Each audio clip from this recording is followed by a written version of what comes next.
Hello, my newest pattern, the Sabrina Socks, is out now. In this video, I'm going to be taking you all the way through the design process of these socks, from the initial inspiration that made me want to cast on this design, all the way through to a tutorial on how to do some of the methods used within this pattern, and a rundown of everything you need to know before you purchase this pattern and knit your own pair. And if you watch this video and you want to make the socks, the pattern is available to buy from my website, wanderingcreatewithemma.com, as well as Ravelry and Etsy, and you can find the links to all of those places below in the description. While this pattern is newly released at the beginning of April 2025, I am offering a special discount that's going to run for 2 weeks only, and that's for a 10% discount, which you can get now using the code Sabrina10. That's all capitals, Sabrina10. And to make this pattern, you're going to need fingering weight yarn. I used the Cascade Heritage Solid Sock Yarn. You're also going to need 9-inch circular needles at size 2.25 millimeters, a US 1, or whichever size you need to obtain the gauge as put in the pattern description. Anyway, now we're going to travel back in time to early January when I'd just been inspired by this design and I'd finished my first swatch.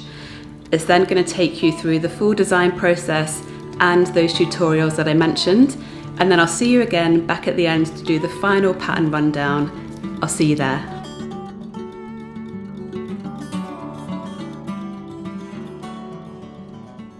Good morning everyone. So I don't know if you remember, but at the start of this year I had gone into it thinking that I wasn't really going to be designing any patterns this year because I wanted to focus on the patterns I had and just generally learning and growing. However, I did suddenly get a hit of inspiration just last week of a pattern that I wanted to design. It's a sock design inspired by Sabrina Carpenter.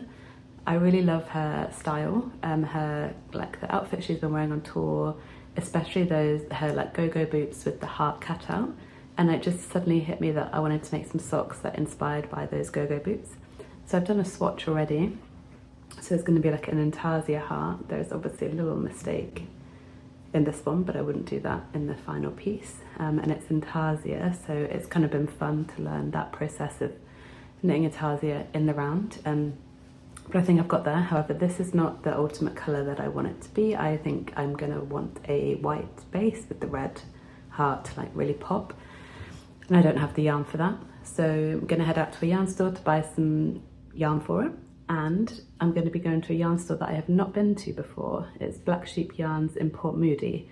I've had a look online and I think they've got the yarn I want, so I'm going to head there now and grab it. And I'm recording this now because I wanted to capture my journey from the inspiration, gauge watching, all the way through to the final product, so you can join me for the ride and see how the process looks like from very start to the end. So I hope you enjoy.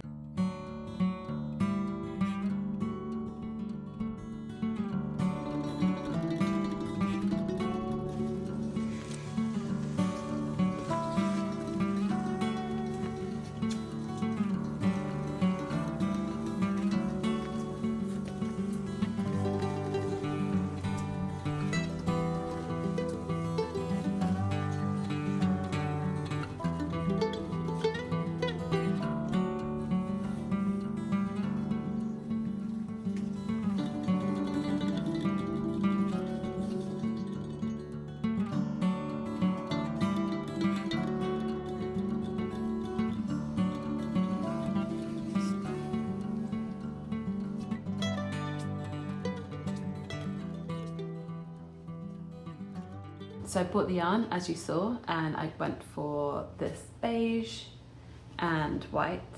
Actually, these are going to be two different pairs, so these are going to be the base colours, but I'm going to do one sample of each. So one with the beige and a white heart using this yarn, hoping there's some left, and then the white yarn with the red heart in it. I still don't have a yarn winder of any description, so I hand wind, because I just really love to punish myself. So anyway, I better get started.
Okay, so I thought it might be helpful within this video to include a bit of a tutorial on how to work the Intarsia colourwork method.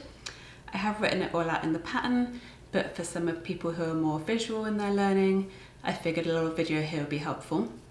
And if you purchase the pattern, I will put a link that goes directly to a tutorial as its own private video cut away from the rest of this vlog. So you'll have it in two places if you buy the pattern.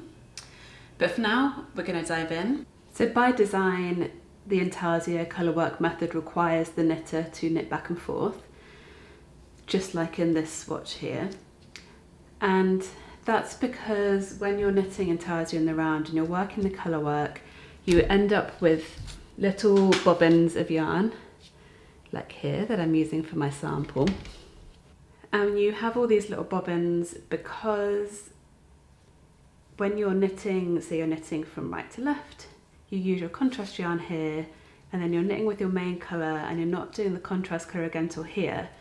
You don't want to have the long floats, so you need to start a new bobbin of yarn to do this side of it. But if you were then to just keep working around, depending on the size of your colourwork, your bobbin is not going to be on the right side of the stitches to what you need. So you need to have these two bobbins and work back and forth so the yarn is always in the right place for you to pick up and continue your knitting. And if you didn't do that, you could do Intarsia, but you'd end up having to do new yarn bobbins for every round, which would be a lot of yarn to keep hold of and weave in, and also just will make it more difficult to keep the stitches together as you're knitting, and it could become gappy and just quite messy and difficult to knit with. So, of course, there are clever knitters out there who have come up with a workaround for this, and that's what I wanted to show you in this tutorial today. So the method that I'm about to describe to you will leave you with a slight visible seam, as you can see here in one of my samples. It's not completely invisible, but it's not that noticeable either. And with this particular design for the Sabrina sock, that seam is placed so it'll be on the inside of your leg. So it's going to be very, very unlikely that people will see it. Let me show you how you work this and make it happen. So for this tutorial, we're going to pick up from the Sabrina Socks pattern at the point where you're just about to begin the colour work. You've done the setup round of placing your stitch markers where the colour work will be happening. And I just had one more knit to finish for the end of that setup round. So these two markers here indicate where the colour work section is going to happen. So when we're doing this colour work section with Intarsia, what we need to do at the beginning of each round is yarn over. And I'll explain why we do that in a second. And then you continue to knit up to the marker.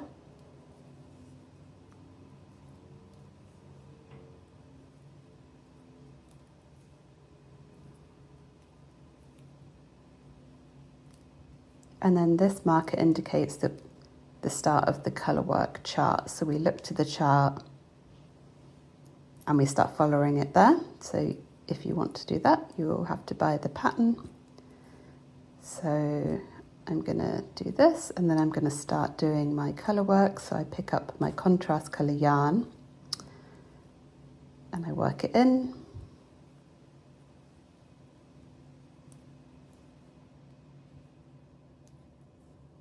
Okay, so we've worked that first bit of the contrast colour, and now we need to go back to the main colour for a bit. And we don't pick up the yarn that we were using previously, because that would be a float, which we're not doing for Intarsia. So we have a new little bobbin of that main colour of yarn. And we join it in.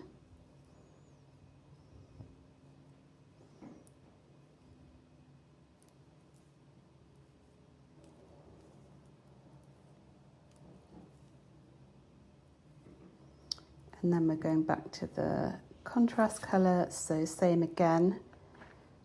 We're not going to be using the white we just used. We're going to pick up another bobbin of it, and we will join that in.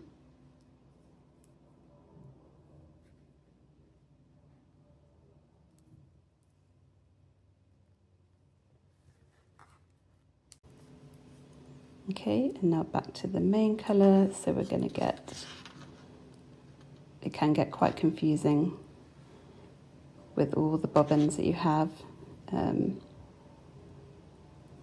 But don't worry about that. Sometimes you just need to take the time to untangle them. And now we are at the next marker. So that's the end of the colourwork piece. So here we're just going to continue to knit till we get back to the beginning of the round. Okay, now we're approaching the end of the round. So before you knit that last stitch of the round, we're going to slip that stitch to the right needle. We're going to temporarily remove the beginning of round marker. We're going to slip this stitch back, and then we're going to slip, slip, and knit that last stitch and the yarn over together. Now we've knit those 2 stitches, that last stitch and the yarn over together, we'll turn our work and we're going to start working this way as if we're knitting flat. So now we're going to be working purl stitches around. First thing we're going to do is place a marker. Oops. And then again, we're going to do yarn over at the beginning, and then we start working round 2. But this time we'll be purling all our stitches because it's as if we are knitting back and forth, just like a usual Intarsia method.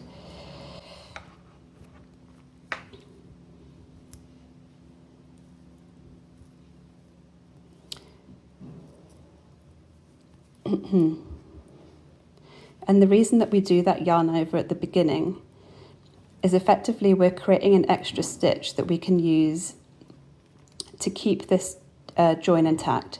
If we were just to knit back and forth, so knit that round and then turn our work and start purling, go the other way, this seam here would just separate. So it would be as if you were working flat essentially. They wouldn't join together. By creating that yarn over that you then join together with the last stitch of the round, you're keeping it together. And that's what we just continue to do for each round that we're doing of this colour work pattern. You're knitting back and forth, making sure to start every round with a yarn over and end every round slipping that last stitch and knitting it together with the yarn over from the start.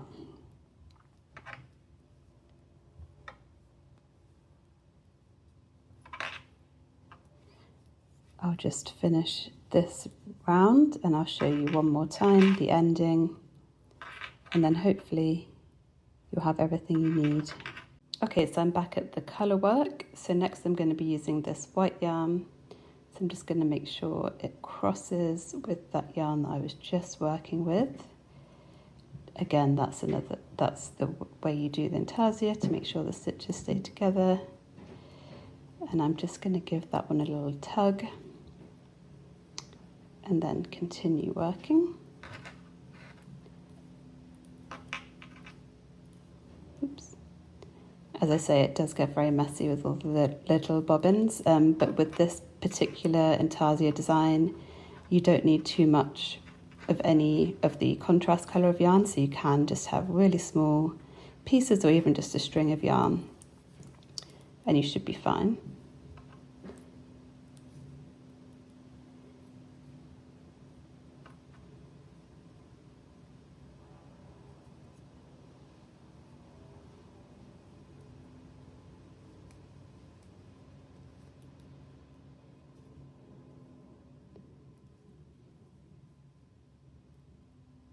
Just realising it's quite hard to film this.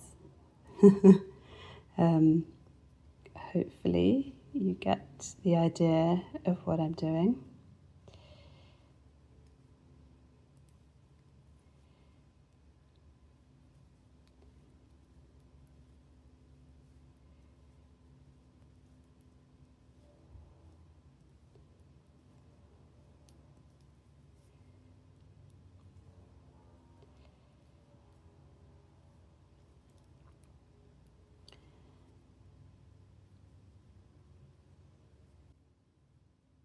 So you're just making sure that the the yarn you were just knitting with and the new one are kind of crossed over each other, as if the yarn you're just using is catching the yarn that you're about to use.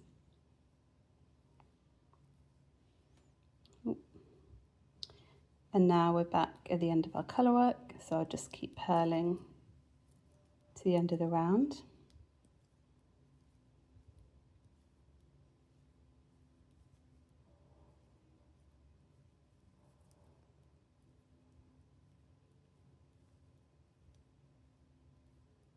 And then we slip that last stitch, remove the marker, put it back and purl it together with that yarn over from the beginning of the round. Oh, sorry. And then we turn our work, replace the beginning of round marker, yarn over, and go again.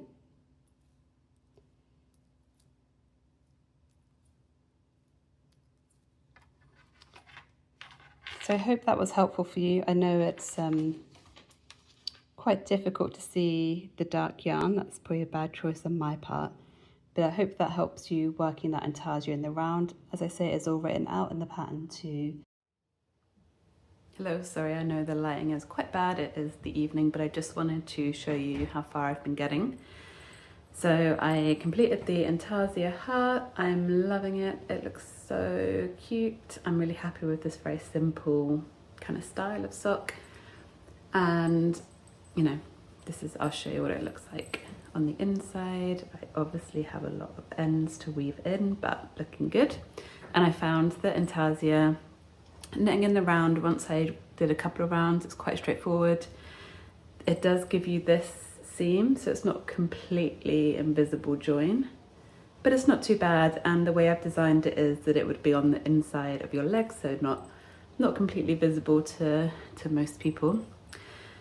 And I want this sock to be a kind of calf length, crew sock length, I suppose. So I'm just knitting down to 7 inches roughly, so I've got about ½ an inch to go, and then I'll start doing the heel flap and gusset. But yeah, just wanted to show you how far I got. I think it's super cute and I'm really excited to finish it.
Just wanted to share one last tip for these socks when you're working the toes.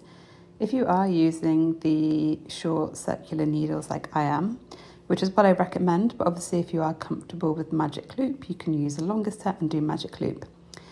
But when you get to the toe decreases, and obviously there's going to be less stitches on your needle, so they're not necessarily going all the way around, I do start to do more of a magic loop style for those final rounds of decreases. And because I have the stitch markers there, some people don't use them, but I find them really helpful just to keep track of where I'm doing the decreases. I find it easier to rearrange my stitches, you know, whereas you may before have had them set up with the stitch markers either side. I rearrange them so that the decreases are in the middle of each side. That way I'm not always losing the stitch markers, I can just manage them much better.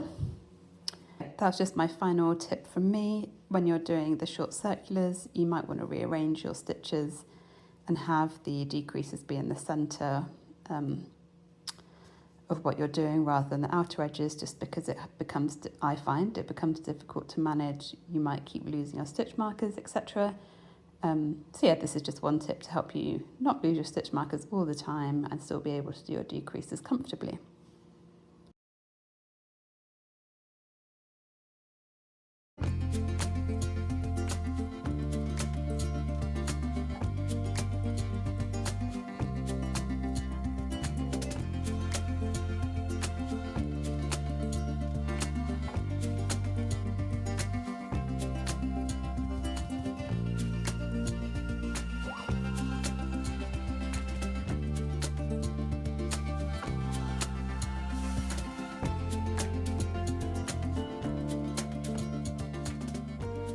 Okay, so on putting this video together, I did realise that actually in the whole knitting process of making my first sample and the second, I didn't talk too much about the piece as I was doing it. I showed you kind of snippets of what I was working on, but I didn't do an overall discussion of it. So I will say for the most part, these socks are fairly straightforward. They are obviously stocking knit for the most part. We have ribbing at the top, and then it's a heel flap and a gusset reduction and a toe decrease.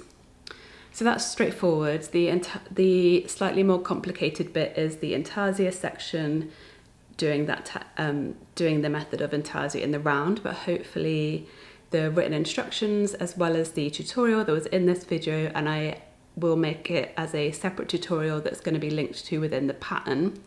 Hopefully that will help to do this, but that is why I've labelled the pattern as advanced beginner. I think if you're a confident person, a confident new knitter, go for it. What's the worst that can happen? You just try again. But yeah, as I say, there are customization options that you can make to the foot length. There is a guide within the pattern, depending on the size you pick from a circumference perspective to then how long you'd knit the foot. However, if it doesn't match, you can knit to whatever length of foot you need, and that is explained of how you would do that within the pattern.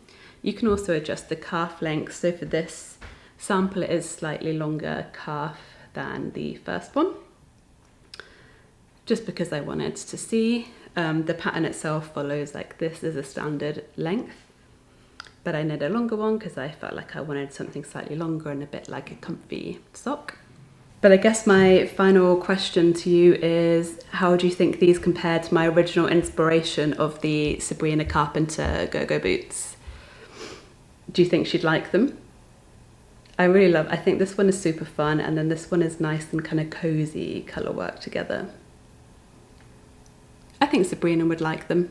I hope you enjoyed this video. Please give it a like if you did. And don't forget, from now until April 11, 2025, you can buy the pattern for the Sabrina socks at a 10% discount using the code Sabrina10.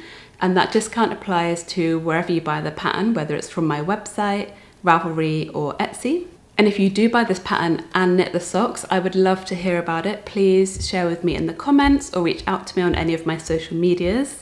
They're all linked in the description below. And if you do post about them on social media, I would love it if you use the hashtag Sabrina Socks. And if you're interested in general and even better discounts in the future from any patterns that I create and release, you'll want to sign up to my newsletter. Newsletter subscribers get exclusive discounts on all of my pattern releases. So if you're interested in subscribing, because not only will you get those discounts, it's the best place to hear all about what I've been up to, from the vlogs to the patterns to anything else. You can find the link in the description below as well. Lots of links going on there. Thank you for watching and happy knitting!